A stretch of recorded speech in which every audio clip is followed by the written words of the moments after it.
Hi everyone, welcome to my YouTube channel Krishna tax guide. आज के video में हम बात करेंगे कि जीएसटी क्या है, जीएसटी नंबर कैसे लेना चाहिए, जीएसटी नंबर में कंपोजिशन स्कीम कैसे लें या रेगुलर स्कीम लें, इसके बारे में फुल डिटेल्स से बात करेंगे। जीएसटी क्या है? जीएसटी का फुल फॉर्म होता है goods and service tax. Hindi में इसका अर्थ होता है माल एवं सेवा कर। इसे वस्तुओं की खरीदारी करने पर या सेवाओं का इस्तेमाल करने पर चुकाना पड़ता है। हमारी जीएसटी में 3 वर्ड को सम्मिलित किया गया है: गुड्स, सर्विस और टैक्स। गुड्स का मतलब होता है माल। यदि कोई व्यापारी किसी वस्तु का क्रय करता है तो जो वस्तु खरीदता है उसके लिए वही माल होता है। जैसे कपड़ा खरीदना, सब्जी खरीदना, फल खरीदना, ये सारी वस्तुएं माल हैं। इसके अलावा बहुत सारे व्यापारी या बहुत सारे लोग सेवाएं देते हैं, जैसे एडवोकेट के द्वारा लीगल सर्विस देना, चार्टर्ड अकाउंटेंट के द्वारा प्रोफेशनल सर्विस देना, इंजीनियरिंग के द्वारा सर्विस देना, डॉक्टर के द्वारा सर्विस देना, यूट्यूब पे वीडियो बना के सर्विस देना। टैक्स हमारे भारतवर्ष में 2 तरह के टैक्स लगते हैं, एक डायरेक्ट टैक्स, एक इनडायरेक्ट टैक्स। जीएसटी में इनडायरेक्ट टैक्स लगता है जब हमारे भारत में जीएसटी लागू नहीं हुआ था तो उस वक्त व्यापारियों के ऊपर इस प्रकार टैक्स लगता था। 1 जुलाई 2017 के पहले देश और राज्यों में कई अलग अलग तरह के टैक्स सिस्टम लागू थे। उस समय कंपनी के नेचर और माल के मुताबिक अलग अलग टैक्स अप्लाई किया जाता था। जैसे माल के ऊपर यदि कोई व्यापारी अपने ही राज्य में माल को सप्लाई करता था तो उसके ऊपर बैठकर लगता था वैल्यू एडेड टैक्स। यदि कोई व्यापारी एक राज्य से दूसरे राज्य में इंटर स्टेट माल को सप्लाई करता था तो उस व्यापारी को सीएसटी टैक्स देना पड़ता था, जिसे हम कहते हैं सेंट्रल सेल टैक्स। यदि कोई व्यापारी मैन्युफैक्चरिंग का काम करता था तो उसको एक्साइज ड्यूटी का टैक्स देना पड़ता था, और यदि कोई व्यक्ति सर्विस का काम कर रहा है तो उसको सर्विस टैक्स देना पड़ता था। मनोरंजन टैक्स, इंटरटेनमेंट टैक्स, बहुत सारे ऐसे टैक्स थे जिनको देना पड़ता था।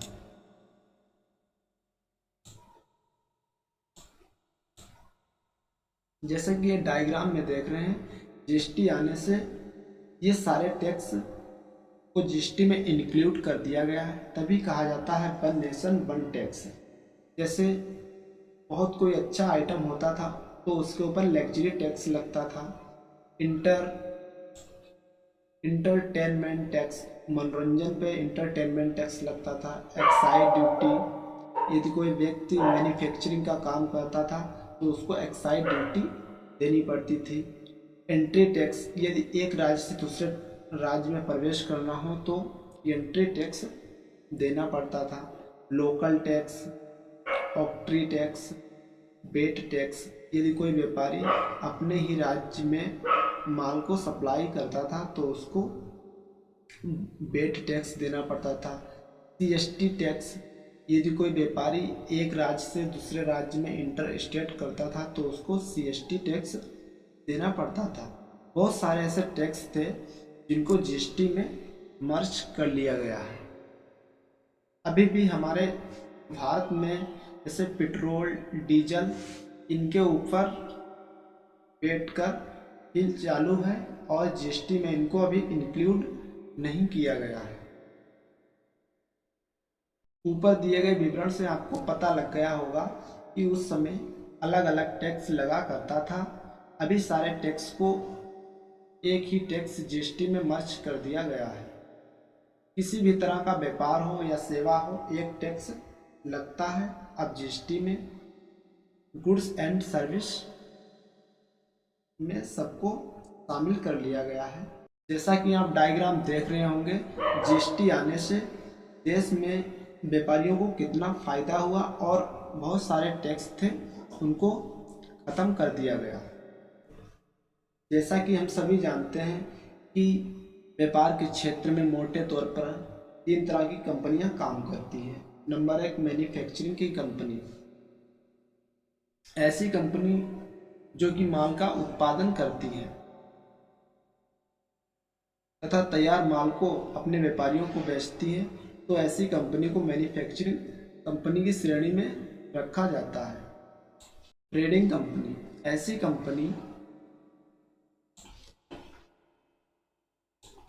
ऐसी कंपनी जो केवल माल का व्यापार करती हैं, यानी माल बना बनाया खरीदती हैं और प्रॉफिट लेकर बेच देती हैं, तो ऐसी कंपनी को ट्रेडिंग कंपनी की श्रेणी में रखा जाता है।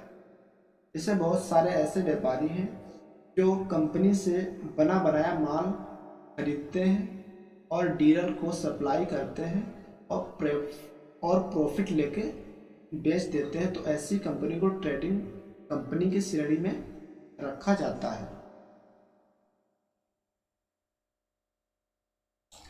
सर्विस प्रोवाइडर कंपनी, ऐसी कंपनी जो केवल सेवा देने का काम करती हैं, तो ऐसी कंपनी को सर्विस प्रोवाइडर कंपनी भी कहते हैं। जैसे टेलीकॉम सर्विसेज कंपनी हो गई, इंटरनेट सर्विसेज कंपनी हो गई।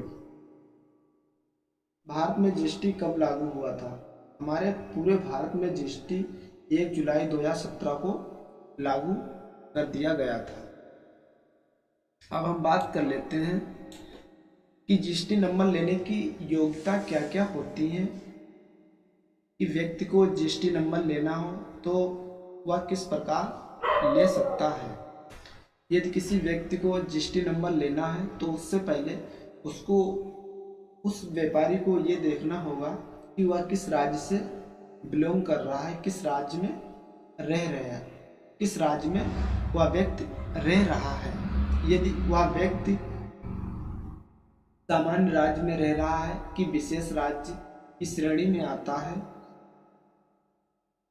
जीएसटी के हिसाब से हमारे भारत के राज्यों को 2 भागों में बांटा गया है। नंबर 1 विशेष श्रेणी के अंतर्गत और नंबर 2 सामान्य राज्य के अंतर्गत। सबसे पहले हम बात कर लेते हैं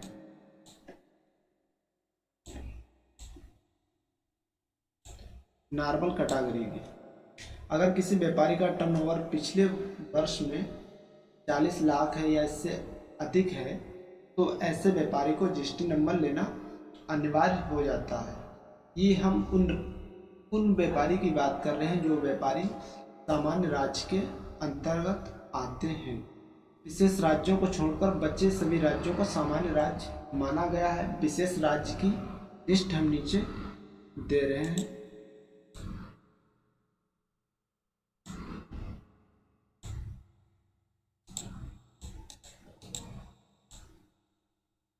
विशेष राज्य में हमारा जम्मू कश्मीर राज्य आता है, असम राज्य आता है,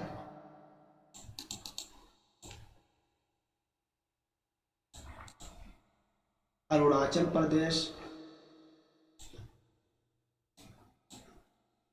मणिपुर, मेघालय, मिजोरम, नागालैंड, सिक्किम, त्रिपुरा, उत्तराखंड, हिमाचल प्रदेश। ये वो राज्य हैं जो विशेष श्रेणी के अंतर्गत आते हैं। यहाँ पे कोई व्यापारी ये जीएसटी नंबर लेना चाहता है तो उनको सिर्फ 20 लाख तक फाइनेंशियल ईयर में छूट मिलती है और सामान्य राज्य के अंतर्गत 40 लाख रुपए टर्नओवर तक की छूट दी जाती है। यदि कोई व्यापारी दूसरे राज्य से माल मंगवाता है तो उसको जीएसटी नंबर लेना अनिवार्य हो जाता है, क्योंकि यह जीएसटी नंबर नहीं होगी तो उस व्यक्ति का ई वे बिल नहीं बन सकता। बिना ई वे बिल के ट्रांसपोर्ट से माल अपने राज्य में नहीं आ सकता है, तो इसके लिए जीएसटी नंबर लेना अनिवार्य हो जाता है।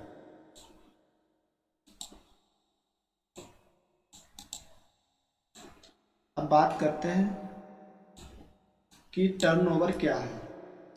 टर्नओवर का मतलब क्या होता है? व्यापार में होने वाली टोटल बिक्री। टर्नओवर क्या है? टर्नओवर का मतलब होता है व्यापार में होने वाली बिक्री से होता है। व्यापार में होने वाली सभी तरह का सेल व्यापार का एग्रीगेट टर्नओवर कहलाता है, चाहे वह एग्जम्प्ट हो, नॉन जीएसटी हो, टैक्सेबल हो या 0% हो। टोटल सेल जीएसटी के अंदर टर्नओवर कहलाती है। जीएसटी नंबर कौन सा लें? जीएसटी नंबर के अंदर दो तरह की स्कीम होती हैं, एक तो रेगुलर स्कीम, एक कंपोजिशन स्कीम। जीएसटी नंबर लेने के लिए दो स्कीम होती हैं, एक रेगुलर स्कीम, एक कंपोजिशन स्कीम। तो हम सबसे पहले कंपोजिशन स्कीम पे बात कर लेते हैं।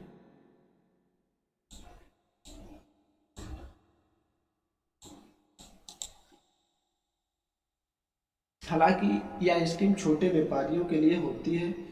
इसे लेने से पहले कुछ नियम बनाए गए हैं, उनको समझना जरूरी है। हम उन नियमों को समझ लेते हैं। जो व्यक्ति सामान्य राज्य के अंतर्गत आता है तो उसका फाइनेंशियल ईयर में टर्नओवर 1.5 करोड़ से ज़्यादा नहीं होना चाहिए। यदि उसका 1.5 करोड़ से टर्नओवर ज़्यादा होता है तो वह कंपोजिशन स्कीम नहीं ले सकता। यह स्कीम 1.5 करोड़ तक ही मान्य होती है। यदि कोई व्यक्ति विशेष राज्य के अंतर्गत आता है और ट्रेडिंग कंपनी के अंतर्गत अपना जीएसटी रजिस्ट्रेशन करवाता है तो उसको 75 लाख रुपए तक की छूट दी गई है, और सर्विस का काम करता है तो 40 लाख रुपए तक की छूट कंपोजिशन स्कीम में दी गई है। नंबर बी, कंपोजिशन स्कीम का नियम क्या कहता है? यह व्यापारी अपने राज्य से दूसरे राज्य में माल को सप्लाई नहीं कर सकता। जैसे रेगुलर व्यक्ति जो होता है वो अपने माल को इंटर स्टेट भी कर सकता है, लेकिन कंपोजिशन स्कीम में व्यापारी माल को मंगवा सकता है, निर्यात कर सकता है दूसरे राज्य से, लेकिन अपने माल को दूसरे राज्य में सप्लाई नहीं कर सकता। कंपोजिशन स्कीम, यदि कोई व्यापारी कंपोजिशन स्कीम लेना चाहता है और सर्विस प्रोवाइडर का काम करना चाहता है तो उसको कितनी छूट दी जाती है?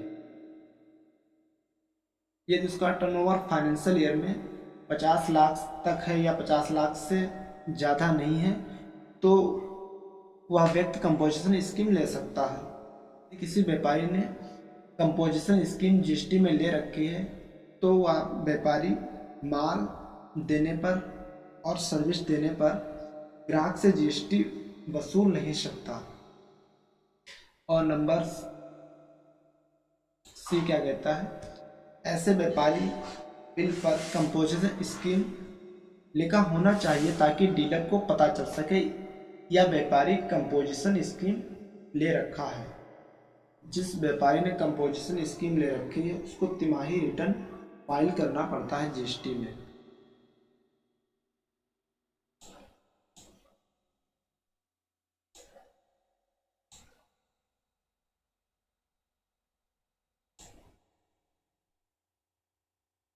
यदि किसी व्यापारी ने ट्रेडिंग कंपनी में अपना रजिस्ट्रेशन करवा रखा है तो उसको क्वार्टरली रिटर्न फाइल करना पड़ता है, और कुल बिक्री का 1% टैक्स आधा एसजीएसटी को देना पड़ता है, आधा सीजीएसटी को देना पड़ता है राज्य और केंद्र को। यदि कोई व्यापारी ने अपना सर्विस में रजिस्ट्रेशन करवा रखा है तो उसको क्वार्टरली रिटर्न फाइल करना पड़ता है। 12% का आधा सीजीएसटी 6% और आधा SGST 6% राज्य को देना पड़ता है। इसी प्रकार यदि किसी ने रेस्टोरेंट में रजिस्ट्रेशन करवा रखा है तो उसको क्वार्टरली रिटर्न फाइल करना पड़ता है। बिक्री का 5% टैक्स SGST और CGST अलग अलग देना पड़ता है। ऐसे व्यापारी को प्रत्येक return quarterly CMP 08 return file करना पड़ता है और वर्ष में एक बार GSTR 4 फाइल करना होगा। जो व्यक्ति कंपोजिशन स्कीम ले रखे हैं उनको प्रत्येक बिल का हिसाब किताब गवर्नमेंट को देना जरूरी नहीं होता है। अब हम बात कर लेते हैं रेगुलर स्कीम की। जो व्यापारी अपना रेगुलर स्कीम में रजिस्ट्रेशन करवाना चाहते हैं तो उनको क्या क्या सावधानियां बरतनी चाहिए। जो व्यापारी रेगुलर में रजिस्ट्रेशन करवाना चाहता है तो उस व्यक्ति को फायदे क्या होते हैं। व्यापारी माल या सेवा करने पर जो GST पे करता है उसे इसका ITC इनपुट टैक्स क्रेडिट प्राप्त हो जाता है। नंबर 2, इस स्कीम के अंतर्गत व्यापारी को इंट्रा स्टेट एवं इंटर स्टेट सभी जगह माल बेच सकता है। इस स्कीम के अंतर्गत व्यापारी माल एवं सेवा के विक्रय करने पर ग्राहक से GST भी वसूल कर सकता है। व्यापारी को अपने आउटपुट GST में से इनपुट GST को घटाकर बाकी GST पे करना होता है। आउटपुट माइनस इनपुट बराबर GST पेबल। इस स्कीम के अंतर्गत व्यापारी को हर बिल का हिसाब किताब गवर्नमेंट को देना होता है।